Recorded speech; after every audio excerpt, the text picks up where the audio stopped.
आप हिमाचल या उत्तराखंड या किसी और स्टेट की माउंटेन्स वैली में घूमने कभी ना कभी जरूर गए होंगे। कैसा हो अगर कोई इंसान किसी घाटी में घूमने गया हो और वो घाटी उस इंसान को गायब कर दे और वो इंसान कभी भी इस दुनिया में वापस ना आ सके। ऐसी ही एक जगह है इस दुनिया में जहाँ आज तक कोई नहीं गया और ना ही किसी की हिम्मत हुई वहाँ जाने की, और जो गया वो कभी वापस नहीं आया। जी हाँ, इस घाटी में जो गया वो कभी लौट कर वापस नहीं आया। आखिर क्या है भारत और तिब्बत की सीमा पर मौजूद इस घाटी का? उससे पहले जल्दी से इस चैनल को सब्सक्राइब कर लीजिए, क्योंकि इस दुनिया के और भी रहस्य इस चैनल पर आने वाले हैं। जानकारी अच्छी लगे तो लाइक और शेयर किए बिना मत जाइएगा। ये दुनिया जितनी खूबसूरत दिखती है उतनी ही रहस्यों से भरी हुई है, जिसकी गुत्थी आज तक कोई सुलझा नहीं पाया है। आज मैं आपको एक ऐसी ही रहस्यमय जगह के बारे में बताऊंगा जहाँ लोग एक बार गए तो कभी वापस नहीं आए।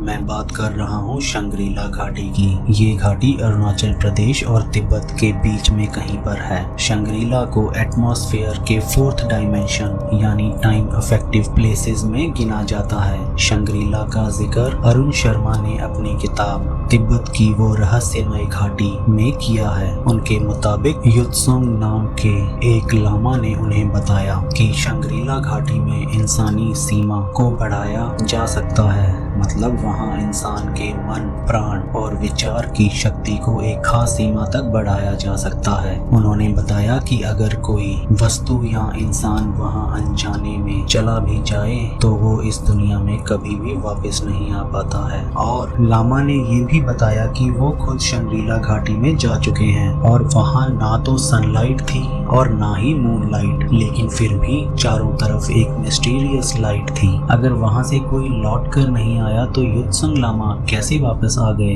ये तो पता नहीं। इस जगह को कई लोग धरती का स्पिरिचुअल कंट्रोल सेंटर भी मानते हैं। इसके अलावा इसे सिद्धाश्रम भी कहते हैं। इसका जिक्र महाभारत से लेकर रामायण और वेदों में भी किया गया है। वैज्ञानिकों की एक रिपोर्ट के अनुसार ये घाटी भारत के राज्य अरुणाचल प्रदेश और तिब्बत की सीमा पर कहीं पर है। इस घाटी को लोग शंग्रीला घाटी के नाम से जानते हैं। इस घाटी को आज तक किसी ने भी नहीं देखा है, पर जो इसे देखता है वो इसके बारे में बताने के लिए कभी वापस नहीं आ पाता। अरुण शर्मा की किताब के अलावा जेम्स हिल्टन की किताब में भी इसके होने का प्रमाण मिलता है। जेम्स हिल्टन लिखते हैं कि चाइना ने भी इस अनोखी जगह के बारे में जानने की बहुत कोशिश की, लेकिन उनके हाथ भी कुछ नहीं लगा। इसे तंत्र साधना के नाम से भी जाना जाता है। इस किताब में कहा गया है कि जो यहाँ गया वो कभी वापसी नहीं कर पाया और गायब हो